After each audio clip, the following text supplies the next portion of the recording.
आज के लिए 41 से 50 तक HSSC क्लर्क प्रीवियस पेपर 20 नवंबर 2016 इवनिंग शिफ्ट का 41वां क्वेश्चन है। वह मुस्लिम शासक जिसने 1000 और 1026 AD के मध्य भारत पर 17 बार आक्रमण किया था, वह कौन था? ए ऑप्शन में है महमूद गजनवी यानी महमूद गजनी, बी ऑप्शन है मोहम्मद गौरी, सी ऑप्शन है कुतुबुद्दीन ऐबक और डी ऑप्शन है मोहम्मद बिन कासिम।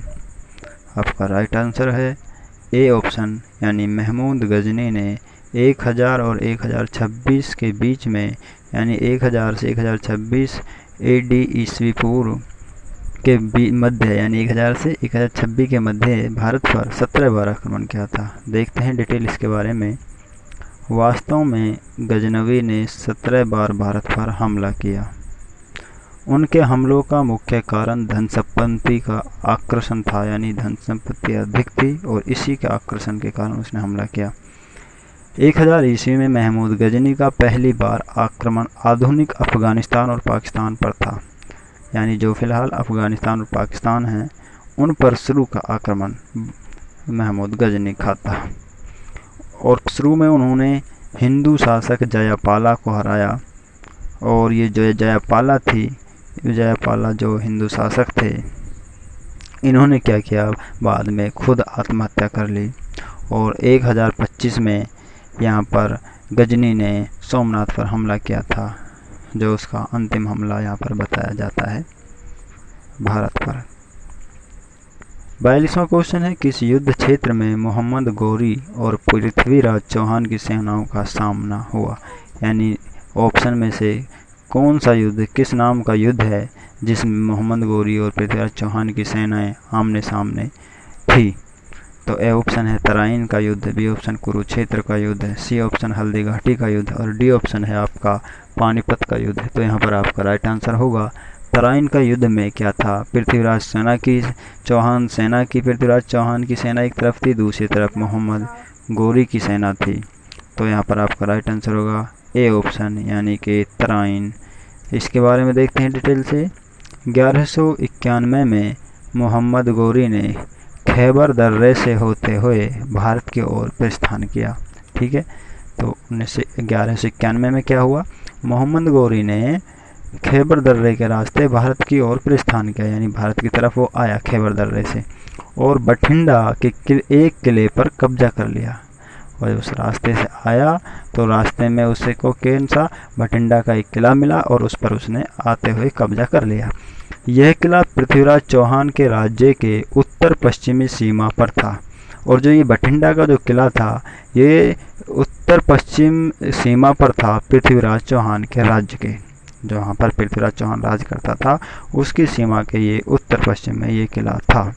इस गंभीर स्थिति को समझते हुए फिर क्या हुआ, जब उन्होंने उसके किले पर कब्जा कर लिया तो और बाकी के जो हिंदू शासक थे उन्होंने इस स्थिति को समझा कि ये तो गंभीर स्थिति है कि हमारे एक किले पर कब्जा कर लिया, वो तो और भी आगे बढ़ेगा और भी आगे कब्जे करेगा। तो इस स्थिति को वो पहले ही समझ गए, जिसके बाद उन्होंने उत्तर भारत के हिंदू राजकुमारों ने पृथ्वीराज चौहान की अगुवाई में एक संघ का गठन किया। फिर क्या किया, एक गठन बनाया गया, सभी हिंदू राजाओं के जो राज्य थे उनका सबका एक गठन बनाया गया, उनका प्रमुख पृथ्वीराज चौहान को बना दिया गया। अब पृथ्वीराज चौहान की अगुवाई में क्या हुआ, सेना ने अपने जागीरदार राजकुमार गोविंद ताई, पृथ्वीराज की सेना के दो जागीरदार थे राजकुमार गोविंद, अब उनकी उनकी जागीरदारी के नेतृत्व में बठिंडा तक एक मार्च निकाला गया, उस संघ का जो संघ बनाया गया। और इस तरह से उन्होंने अपने दुश्मन यानी मोहम्मद गौरी से तराइन, जिसे तरारी भी कहा जाता है, उस स्थान पर जाकर के उन्होंने उनका आमना सामना हुआ, यानी उनका युद्ध हुआ। इसी को तराइन के युद्ध कहा जाता है। तो उस तरफ से तो मोहम्मद गौरी खैबर के दर्रे के रास्ते भारत की ओर प्रस्थान कर चुका था, भारत की तरफ आ रहा था, और इधर से इन्होंने एक संघ बना करके और पृथ्वीराज चौहान की अगुवाई में बठिंडा तक ये पैदल मार्च निकाला और वहीं पर इन दोनों सेनाओं का क्या हो गया, आमना सामना हो गया। 43वां क्वेश्चन है, समुद्र में भारत का सीमांतर्गत जल कितनी दूर तक विस्तारित है, यानी कि सीमा के अंतर्गत जो जल है भारत का वो कितनी दूर तक है। ए ऑप्शन है 12 नॉटिकल मील, बी ऑप्शन है 6 नॉटिकल मील दूर, और सी ऑप्शन है 15 नॉटिकल मील दूर, और डी ऑप्शन है यानी कि 10 नॉटिकल मील दूर तक। तो आपका राइट आंसर है यानी ए ऑप्शन, यानी भारत का 12 नॉटिकल मील दूर तक सीमांतर्गत जल विस्तारित है या फैला हुआ है। इसके बारे में देखते हैं डिटेल से। प्रादेशिक समुद्र जल जैसा कि 1982 में संयुक्त राष्ट्रीय कन्वेंशन ऑफ द सी द्वारा परिभाषित किया गया है, भारत का प्रादेशिक समुद्र अपने बेसलाइन से 12 समुद्री मील जो बनता है 22.2 किलोमीटर या फिर वो बनता है 13.8 मील पृथ्वी पर, जबकि ज़मीन पर बनता है 12 समुद्री नॉटिकल मील बोलते हैं जिसको, तक फैला हुआ था।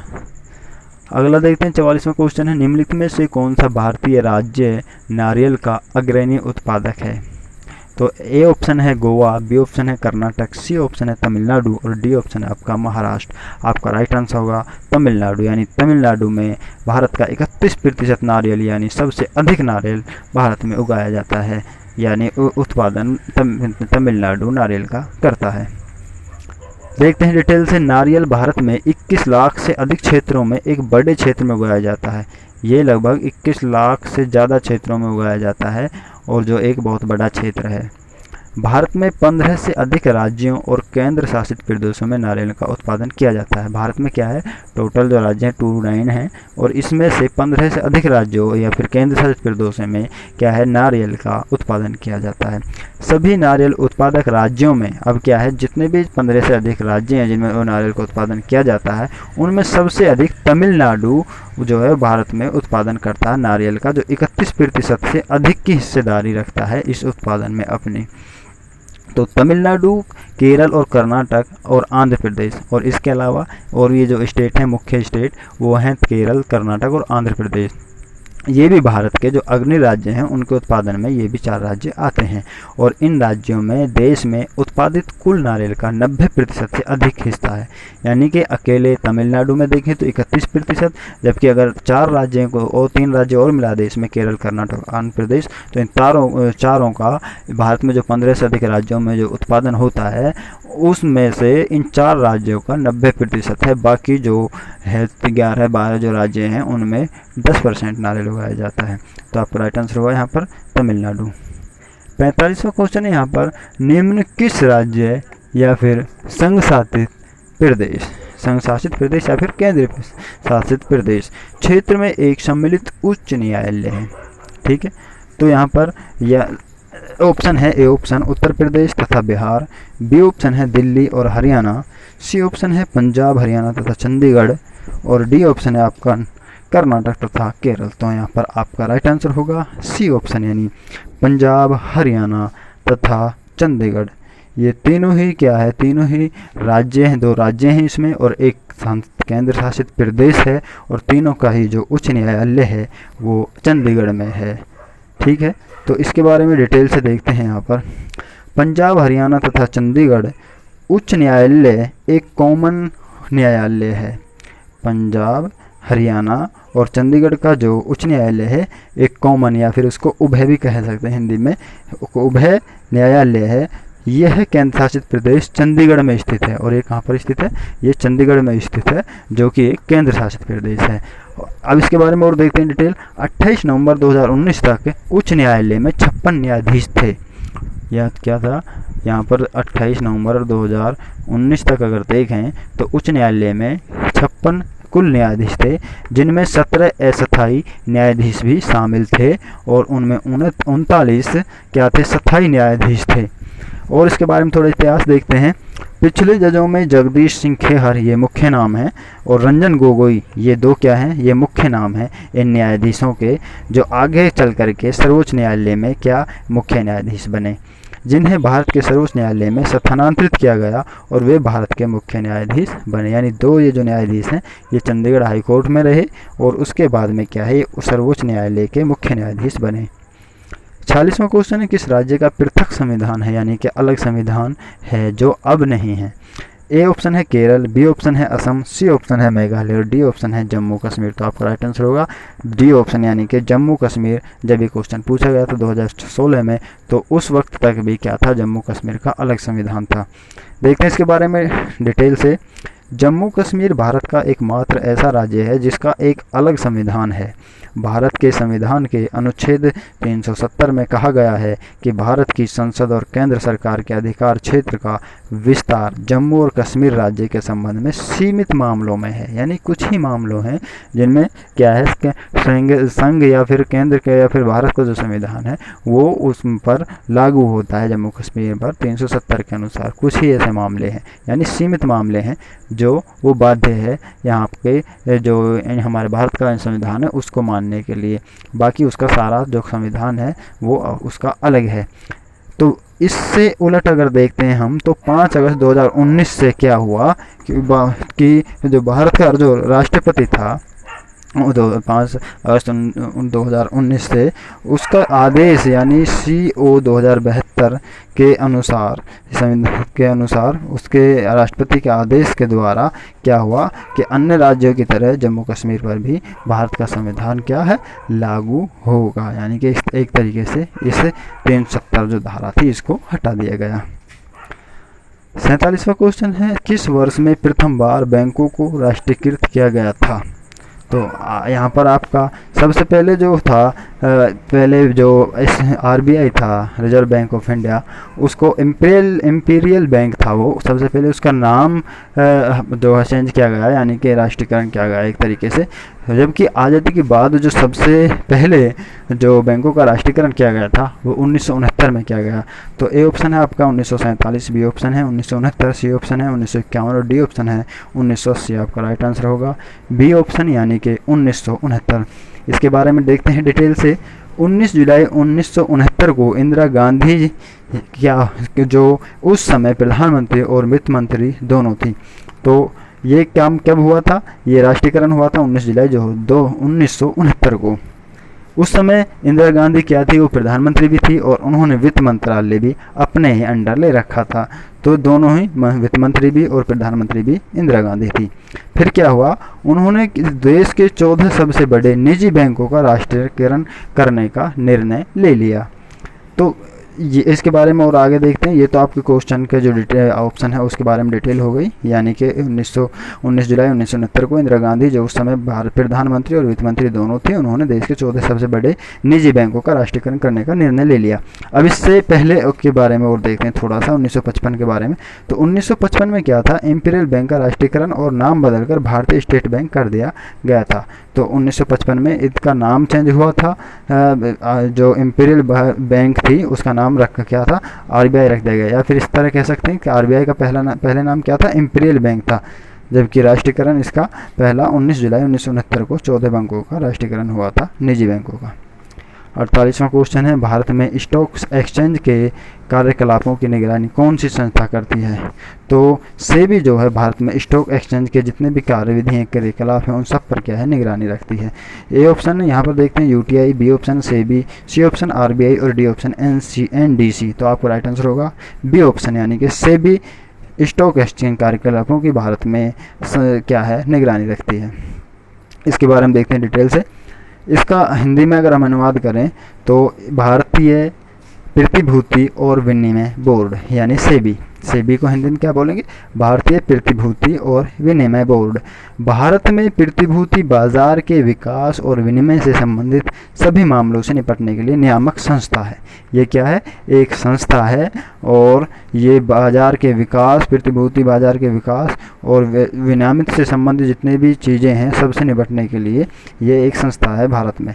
तो सेबी की जो इसकी स्थापना थी वो 12 अप्रैल 1988 को हुई थी और सेबी को 12 अप्रैल 1992 को सेबी अधिनियम 1992 के माध्यम से वैधानिक अधिकार दिए गए थे। इसकी स्थापना तो 88 में हो गई थी, जबकि इसकी जो इसको अधिकार दिए गए थे, वैधानिक अधिकार, वो 92 में दिए गए थे। यानी कि पूरे 4 साल बाद इसको संवैधानिक अधिकार दिए गए थे सेबी को, यानी कि भारतीय प्रतिभूति और विनिमय बोर्ड को। और पढ़ते हैं इसके बारे में थोड़ा और देखते हैं। सेबी 6 सदस्यों एक अध्यक्ष, उन 6 सदस्यों में एक अध्यक्ष होता है और केंद्र सरकार द्वारा नामित होता है। जो उसको अध्यक्ष को कौन नामित करती है, उसको केंद्र सरकार उसको अध्यक्ष को नामित करती है। तो 2 सदस्य केंद्रीय मंत्रालयों के अधिकारी होते हैं और 1 सदस्य आरबीआई से होता है। तो इसमें कुल 6 सदस्य होते हैं, 1 अध्यक्ष होता है और 2 सदस्य केंद्रीय मंत्रालय के अधिकारी होते हैं और 1 सदस्य आरबीआई के द्वारा आरबीआई से होता है और शेष 2 सदस्य जो होते हैं वो भी केंद्र सरकार द्वारा नामित किए जाते हैं। यानी कि टोटल 3 सदस्य इसमें केंद्र सरकार द्वारा नामित किए जाते हैं, जिनमें से 1 अध्यक्ष होता है और 2 अन्य सदस्य होते हैं। बाकी जो 3 सदस्य हैं वो केंद्रीय मंत्रालयों के 2 अधिकारी होते हैं और 1 सदस्य आरबीआई से होता है। तो इस तरह समझ सकते हैं 3 सरकार से होते हैं और 3 अलग से होते हैं। उन 3 में 1 आरबीआई से होता है और 2 केंद्रीय मंत्रालयों के अधिकारी होते हैं। तो इस तरीके से ये 6 सदस्य जो मिलकर के इस संस्था को चलाते हैं, सेबी को। तो इसका जो सेबी का कार्यालय देख लेते हैं, ये मुंबई में है और अपने क्षेत्रीय कार्यालयों के साथ कोलकाता, दिल्ली और चेन्नई में भी स्थित है। इसका जो मुख्य जो कार्यालय है मुंबई में है, वो हेड ऑफिस कह सकते हैं, अपने क्षेत्रीय कार्यालयों के साथ। और उसके जो क्षेत्रीय कार्यालय हैं वो कलकत्ता, दिल्ली और चेन्नई में भी स्थित हैं। 49वां क्वेश्चन है, भारत तथा पाकिस्तान द्वारा शिमला समझौता कब हस्ताक्षरित हुआ था? तो ए ऑप्शन है 1965, बी ऑप्शन है 1972, सी ऑप्शन है 1948 और डी ऑप्शन है 1962। आपका राइट आंसर होगा यहाँ पर बी ऑप्शन यानी कि 1972। जो भारत और पाकिस्तान के बीच में जो शिमला समझौता हुआ था वो 1972 में हुआ था। शिमला समझौता भारत और पाकिस्तान के बीच हस्ताक्षर किया गया था और यह जुलाई 1972 को हिमाचल प्रदेश की राजधानी शिमला में हुआ था, इसलिए इसको शिमला समझौता कहा जाता है। और ये समझौता दोनों देशों के बीच टकराव को ख़त्म करने के लिए किया गया था। उस समय जो पूर्वी पाकिस्तान यानी जो फ़िलहाल बांग्लादेश है उसी को बांग्लादेश बनाया गया। इस समझौते के अंतर्गत ये सारी चीज़ें रखी गई और ये समझौता, इसमें जो टकराव हुआ था उसको बांग्लादेश बनाने में जो पाकिस्तान को उससे रिलेटेड सभी चीज़ों को इसमें रखा गया और इसको भी आपस में टकराव को ख़त्म करने के लिए समझौते को किया गया। 50वां लास्ट क्वेश्चन है आज के लिए, राष्ट्रीय प्रतीक में सिंह के अलावा और कौन सा जानवर की आकृति है? तो शेर जो दिखता है राष्ट्रीय प्रतीक में हमारे, उसके अलावा भी और जो जानवर हैं उनकी आकृतियां हैं। तो दिए गए ऑप्शन में से कौन कौन से जानवर हैं जिनकी आकृतियां और हैं? ए ऑप्शन है गाय तथा शेर, बी ऑप्शन है बैल तथा घोड़ा, सी ऑप्शन है घोड़ा तथा कुत्ता और डी ऑप्शन है बकरा तथा बैल। तो पहला ऑप्शन तो गाय नहीं है, गलत हो गया। इस तरह के क्वेश्चन में हम गलत क्वेश्चन करके सही क्वेश्चन निकालते हैं, गलत क्वेश्चन को हटा करके सही क्वेश्चन को लाते हैं। तो जैसे पहला ऑप्शन है इसमें हमने गाय को हटा दिया क्योंकि गाय उसमें कहीं भी नहीं है, शेर है, तो ये पहला ऑप्शन हट गया। बी ऑप्शन बैल तथा घोड़ा तो दोनों ही हैं, इसलिए ये ऑप्शन आपका राइट आंसर हो गया। सी ऑप्शन में देखते हैं घोड़ा तथा कुत्ता, तो यहाँ पे कुत्ता आ गया, कुत्ता वहाँ पर कहीं भी नहीं है राष्ट्रीय चिन्ह में, राष्ट्रीय प्रतीक में, तो इसको भी हटा दिया गया। और डी आपका बकरा तथा बैल, तो यहाँ पर जो बकरा है वो भी हमारे राष्ट्रीय प्रतीकों में कहीं भी नहीं है, इसलिए ये ऑप्शन भी हट गया। तो इस तरह के क्वेश्चन को इस तरह ऑप्शन हटा करके हम ये इसका आंसर निकालते हैं। तो बी ऑप्शन आपका राइट आंसर होगा, यानी बैल तथा घोड़ा ये हमारे राष्ट्रीय प्रतीकों के रूप में देखने को मिलते हैं। इसके बारे में डिटेल देखते हैं। राष्ट्रीय प्रतीक में कोणीय रूप से देखने पर, यानी एक तरीके से थोड़ा तिरछा देखने पर, बाईं तरफ घोड़े और दाईं तरफ बैल दिखाई देता है। बाईं तरफ घोड़ा और दाईं तरफ बैल, यानी सीधे हाथ की तरफ बैल दिखाई देता है। अशोक चक्र को भारत के राष्ट्रीय ध्वज के केंद्र में रखा गया है। राष्ट्रीय प्रतीकों में एक क्या है, अशोक ध्वज जो है उसको इसमें केंद्र में रखा गया है राष्ट्रीय प्रतीक के। इसमें 4 एशियाई शेर हैं और जो अशोक चक्र है, अशोक जो स्तंभ है, यहाँ पे अशोक चक्र की बात हो गई जिसमें 24 तिल्लियाँ, उसको केंद्र में रखा गया है यहाँ पर। और जो पूरा जो अशोक जो चिन्ह है, अशोक का चिन्ह, उसमें क्या है, उसमें एशियाई 4 शेर हैं और जो एक दूसरे की तरफ पीठ करके बैठे हुए हैं। तो ये थे आपके इम्पोर्टेंट 20 क्वेश्चन आज के लिए।